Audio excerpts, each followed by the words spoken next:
Halo semua, hari ini kita akan ngebahas materi terkait dengan dimensi epistemik ilmu. Nah, sebelum kita masuk ke materi, kita perkenalan dulu ya. Yang pertama saya Ade Sintia Wulandari, NIM terakhir 005, dan rekan saya. Halo semuanya, perkenalkan nama saya Nikade Ratna Pratiwi dengan NIM terakhir 001. Nah, kita berdua akan ngebahas materi terkait dengan dimensi epistemik ilmu. Nah, untuk itu Kak Ratna bisa di-share ya materinya? Ya, baik.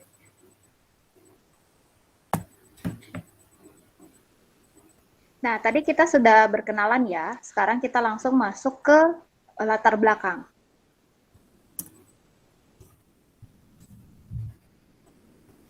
Kita mulai dari epistemologi. Nah, epistemologi berdasarkan kata epistemologi dari bahasa Yunani itu dibedakan atau dibagi menjadi dua. Yang pertama terkait dengan epistem, kemudian yang kedua logos. Nah, untuk epistem tersebut dimaknai sebagai pengetahuan. Lalu untuk logos itu dimaknai sebagai teori atau pengetahuan yang sistematik. Nah, dari dua kata tersebut disimpulkan bahwa epistemologi itu memiliki cabang ilmu filsafat yang menyelidiki tentang keaslian pengetahuan, struktur, metode, dan validitas pengetahuan. Nah, tidak hanya itu, epistemologi juga disampaikan oleh Nasution tahun 1973 mengenai epistemologi sebagai ilmu yang membahas tentang pengetahuan dan bagaimana memperoleh pengetahuan itu sendiri. Nah, untuk epistemologi ini terdiri dari beberapa abad, dimulai dari abad keempat, yang dikemukakan oleh Aristoteles yang menyatakan bahwa dunia itu merupakan substansi. Lalu kita masuk ke abad ke-17 yang disampaikan oleh Galileo Galilei yang menyatakan bahwa epistemologi itu merupakan elemen merupakan kesatuan sistem. Jadi epistemologi itu dimaksudkan adalah kesatuan dari suatu sistem. Nah, selanjutnya kita masuk ke abad yang terakhir di abad ke-20 yang disampaikan oleh David Hume yang menyatakan bahwa eksperimental dan empiris untuk epistemologi itu. Lalu untuk Immanuel Kant, beliau menyampaikan bahwa epistemologi itu masuk ke dalam landasan moralitas dan prinsip a priori.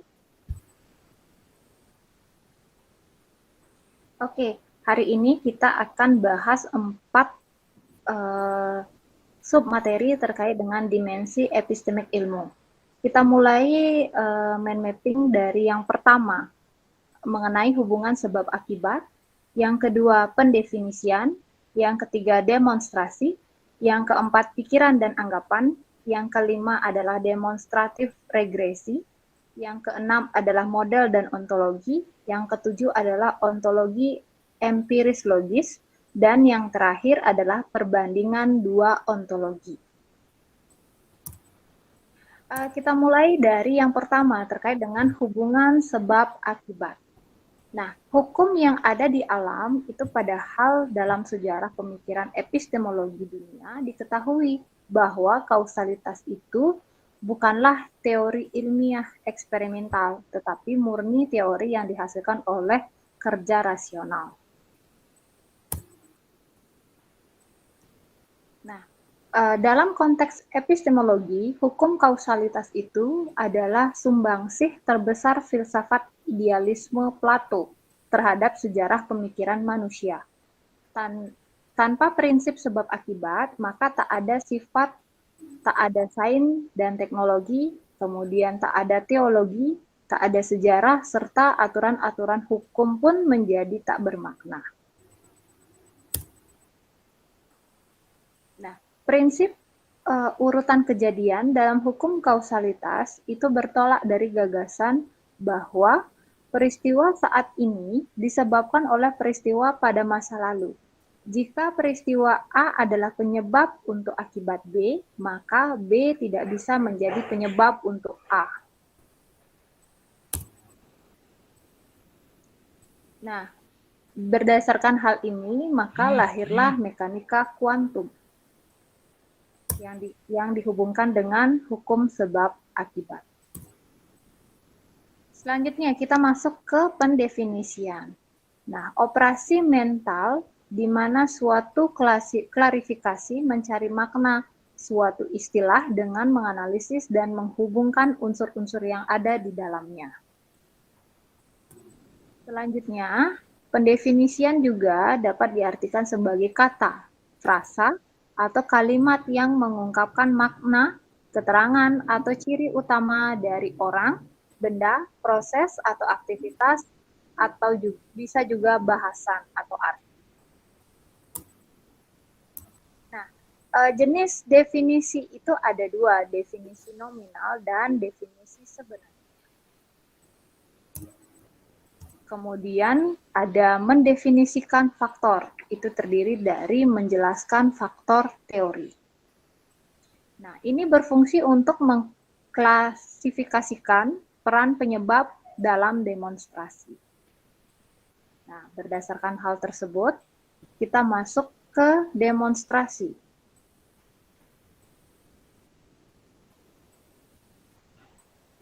Nah, yang pertama kita masuk ke logika.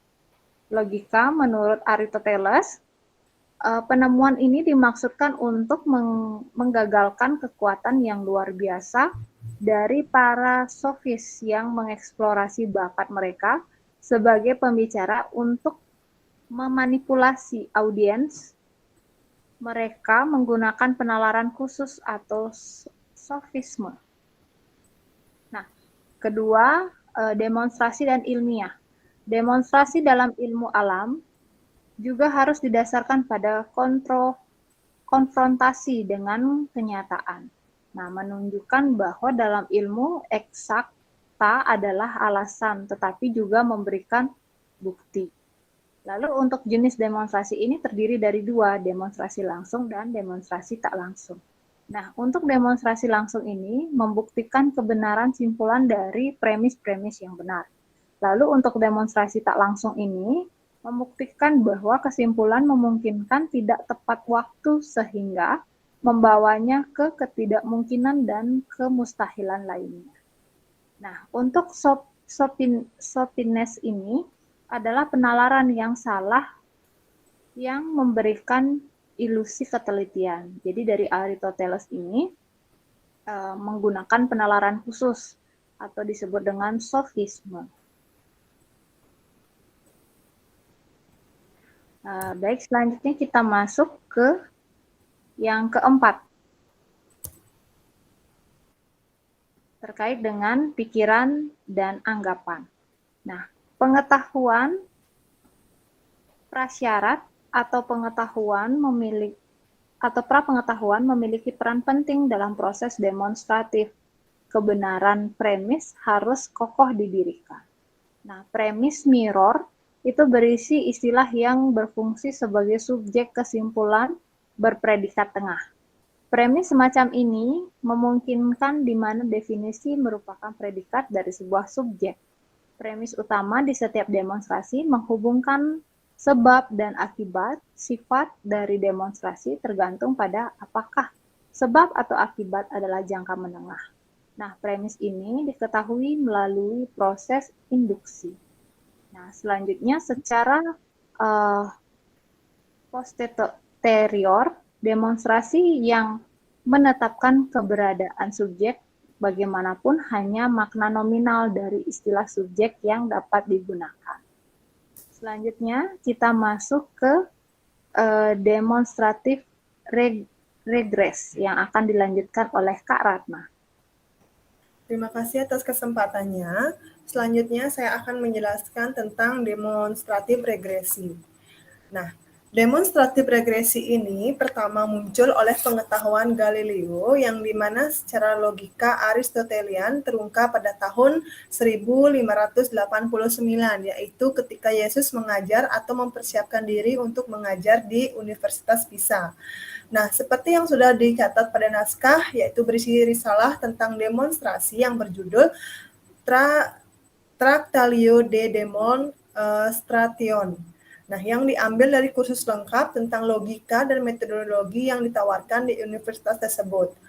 Nah, pertanyaan terakhir inilah yang dikhususkan untuk regresi demonstratis yang dikembangkan oleh Aristoteles.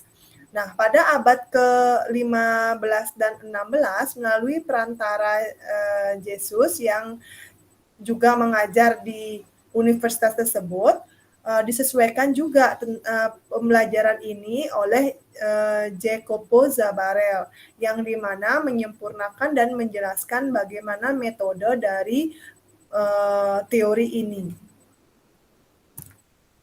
Nah, setelah itu ada sesuatu hal yang aneh tentang regresif, adalah bahwa istilah itu sendiri berasal dari bahasa Latin dan tidak memiliki padanan langsung dalam bahasa Yunani, sehingga tidak ditemukan dalam buku Aristoteles. Nah, namun doktrin ini jelas berasal dari Aristotelian, di mana meskipun tidak menganggap bentuk diidentifikasi sebagai meteorologi ilmiah sampai pada abad kedua. Nah, selanjutnya ketika dibahas oleh Galen di Ars Medicanya, kemudian diambil oleh komentator Yunani tentang Aristoteles pada abad keempat. Nah, setelah itu akhirnya menerima pernyataan tersebut sepenuhnya pada abad ke-12 oleh Averroes. Nah, paduan pertama yang menggunakan adalah Pietro de Abano yang dikombinasikan ide-ide Aristoteles dalam posterior analitik dengan orang-orang dari Galen di Medica Ars-nya dalam upaya untuk mendamaikan perselisihan yang pecah antara filsuf dan dokter di berbagai universitas. Nah, dalam Zabarella, di sini ada seorang ilmuwan yang bernama Zabarella merumuskan apa yang menjadi metode atau standar penemuan dan bukti yang dikaitkan dengan Aristoteles. Nah, Zabarella menulis banyak karya tentang logika dan filsafat alam, tentang regresi dan komentar ekstensif tentang posterior analitik. Nah, semua kemajuan ilmiah tersebut dari dikenal sampai dari yang tidak dikenal sampai dikenal dengan baik, dari sebab ke akibat, itu masuk pada metode demonstratif.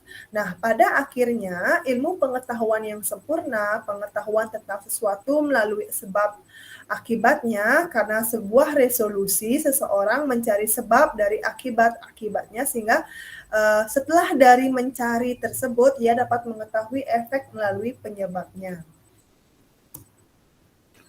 Selanjutnya, Zabarella menunjukkan bahwa sebenarnya ada dua metode dari resolusi. Yang pertama adalah demonstrasi dari efek. Yang kedua adalah induksi. Nah, kedua metode ini, baik dari demonstrasi dari efek maupun induksi, itu sama-sama dipengaruhi oleh pikiran manusia sendiri. Selanjutnya, berasal dari pengetahuan Galileo, Tractio de Demonstration, dan juga Zabarella, di mana Galileo mengetahui sesuatu secara material dan kemudian secara formal, sedangkan Zabarella mengetahui suatu kebingungan awalnya dalam mengetahui suatu penyebab, sehingga melalui proses tersebut dari kebingungannya itu akan terlihat dengan jelas akhir dari masalah tersebut. Nah, di sini Galileo menyebutkan bahwa demonstrasi ini sebagai progresi dan mencatat bahwa mereka dipisahkan oleh tahap yang intens. Nah, perkembangan pertama berpendapat dari akibat ke sebab, dan yang kedua dari arah sebaliknya, berarti dari sebab ke akibat. Selanjutnya, pengujian tahap intelek. Dalam beberapa pengujian tahap intelek ini, penyebab konversi dengan kemungkinan efek yang terjadi.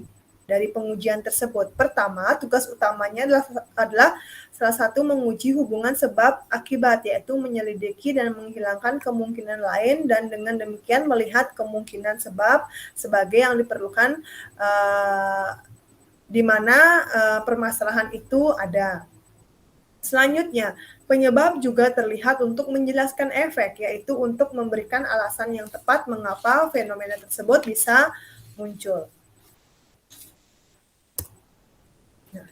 Selanjutnya, Zabarella mencetuskan atau membuat suatu karya ilmiah untuk melihat sebagai jenis pengujian atau penyelidik, yang dimana yang disebut dengan perikulum. Selanjutnya, beralih ke demonstratif. Nah, demonstratif itu dari awal sudah digandang-gandangkan oleh si Galileo, yaitu tentang Trattato della Sfera Ovvero Cosmographia, yang dimana dimaksudkan itu adalah siswa di sini dalam astronomi Ptolemeus. Berarti beberapa kumpulan penelitian dari beberapa siswa astronomi, yang dimana membahas dari siswa astronomi tersebut membahas beberapa konteks tentang penjelasan dari fase-fase bulan.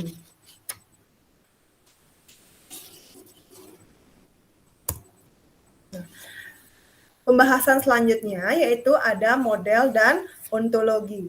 Nah, model epistemik ini ditandai memiliki dua referensi. Yang pertama itu biasanya ada objek atau alam yang lebih dikenal dari model itu berasal.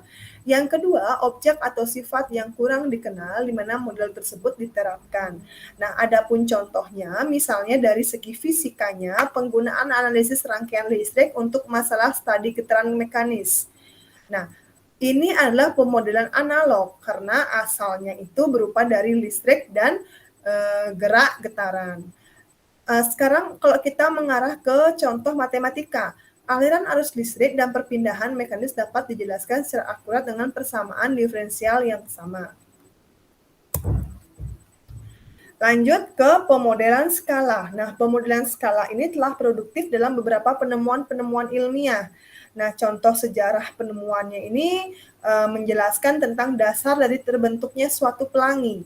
Nah, bagaimana pelangi dapat terbentuk? Nah, itu masuk ke teori ini. Penemuan atau penjelasan tentang dasar terbentuknya pelangi berdasarkan teori Theodoric of Frege pada abad ke-14. Nah, di mana pelangi itu Aristoteles sampai ke Roger Bacon. Nah, ini juga sama sebenarnya membahas tentang pelangi itu sendiri, menganggap bahwa awan hujan sebagai agen efektif dalam produksi pelangi, dan bahkan melihat beberapa kesamaan antara warna busur dan spektrum yang dihasilkan dari sinar matahari saat melewati kristal dan labu bulat diisi dengan air. Nah, mereka cenderung melihat kristal atau labu sebagai pemodelan awan bulat dan kumpulan air hujan. Selanjutnya ada pemodelan analog. Nah, pemodelan analog di sini ada perubahan dari bentuk antara model biasanya yang tadi dengan model yang pada bidang penyelidikan. Nah, pada pemodelan analog ini mempelajari masalah getaran mekanis melalui analisis rangkaian listrik. Nah, tergolong dalam pemodelan analog. Berarti contohnya di sini ada seorang ilmuwan bernama William Harvey, klasik bekerja pada sirkulasi darah. Berarti dia menyelidiki tentang sirkulasi darah. Nah, menganalisis aliran darah pada mamalia seperti melakukan pompa mekanik dan hidrolik. Nah, peneliti William Harvey ini mengatakan bahwa ketika kita menganalisis aliran darah, beliau mengatakan bahwa aliran darah pada mamalia itu seperti melakukan pompa mekanik dan hidrolik. Nah, selanjutnya yaitu ada pemodelan analog. Dilanjutkan yaitu pemodelan analog ini menyediakan alat yang ampuh untuk untuk penyelidikan dialektis dan untuk penyelidikan ilmiah. Nah, pemodelan analog ini juga memiliki teori dasar bahwa sains dikonsentrasikan dengan studi tentang yang nyata, bukan dengan logika, dan entitas nyata dapat menjadi subjek dari prediksi eksistensial yang sebenarnya bahwa mereka memiliki kodrat yang dapat dipahami. Berarti pemodelan ini lebih mengacu pada sesuatu hal yang nyata dan bukan yang abstrak seperti itu. Lanjut pada ontologi empiris logis. Nah, penalaran hipotetis deduktif dengan penalaran demonstratif saat ini mempertimbangkan adanya suatu ontologi yang berbeda dari aplikasi yang konsisten terhadap dua jenis penalaran pada ilmu pengetahuan yang modern. Nah, Quinn ini secara eksplisit itu membahas suatu stick dan stones, yaitu pandangan tentang hal-hal yang berkaitan dengan epistemologi ilmu pengetahuan. Ia menyatakan bahwa otak sering dibandingkan dengan komputer.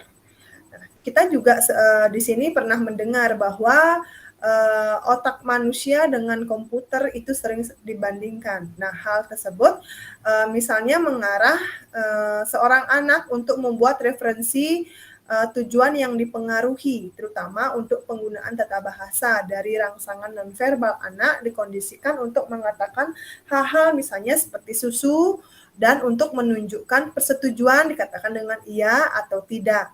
Nah, anak juga memperoleh kata-kata ya yang awalnya dia tahu bahwa benda cair itu merupakan susu. Nah, sekarang dia mengembangkan pemikirannya bahwa susu itu berwarna putih.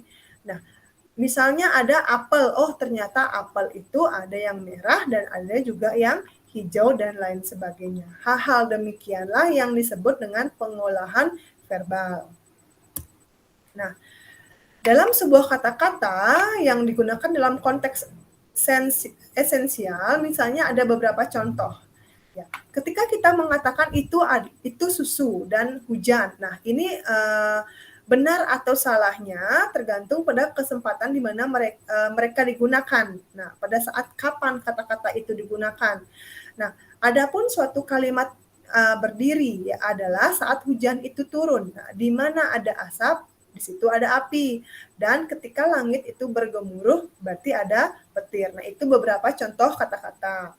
Nah, pada logika secara implisit, nah, dalam menyusun pengalaman dunia telah dibangun melalui penggunaan implikasi, konjungsi, negasi, dan lain-lain. Jadi, untuk Quinn, yaitu yang lebih condong ke mengarah ke dunia, penemuan-penemuannya adalah sesuatu yang empiris dari teori ilmiah yang mendekati masalah bahasa. Berarti dia condong ke lebih bahasa dan membongkar apa yang sudah dia temukan menjadi suatu kata-kata yang lebih formal. Nah, lanjut, adapun ontologi Quinn, yaitu keunggulan diberikan pada logika. Berarti sesuatu hal yang bagus itu mengarah ke logika, tidak hanya dalam ilmu alam, tetapi dalam semua wacana atau rencana. Nah, ilmu alam, kita kembali lagi ke ilmu alamnya di sini, yaitu masuk ke dunia alam. Ilmu alamnya ini keunggulan harus diberikan bukan pada logika, berarti kebalikan dia dari teorinya Quinn. Pada umumnya mereka yang bekerja dalam ilmu alam dan manusia tahu apa yang mereka bicarakan, meskipun mereka mungkin tidak selalu yakin bahwa apa yang mereka katakan itu benar. Berarti ketika kita masuk ke dunia alam yang secara empiris logis, sesuatu yang mereka bentuk untuk mengatur pertama ekspresi mereka, tata bahasa, dan kemudian pemikiran mereka atau logikanya. Jadi, ternyata pembahasan secara abstrak saja tidak cukup ketika kita mengkonstruksikan sebuah ontologi. Jadi kesimpulannya, sesuatu yang abstrak itu memang ada, tapi tidak cukup untuk membuktikan sebuah penelitian. Tentunya harus ada sesuatu yang nyata atau real. Ya. Baik, sekian presentasi yang dapat saya sampaikan. Selanjutnya akan saya kembalikan ke rekan saya. Terima kasih. Ya, terima kasih Kak Ratna atas apa yang telah disampaikan tadi.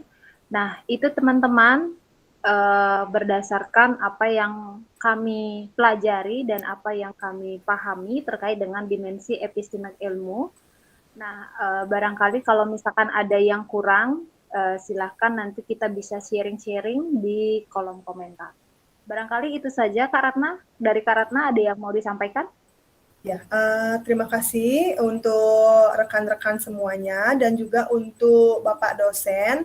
Kami mohonkan juga tanggapan, saran atau kritik dari materi kita. Semoga materi kita ini dapat memberikan ilmu pengetahuan yang baru untuk kita semua. Baik, terima kasih.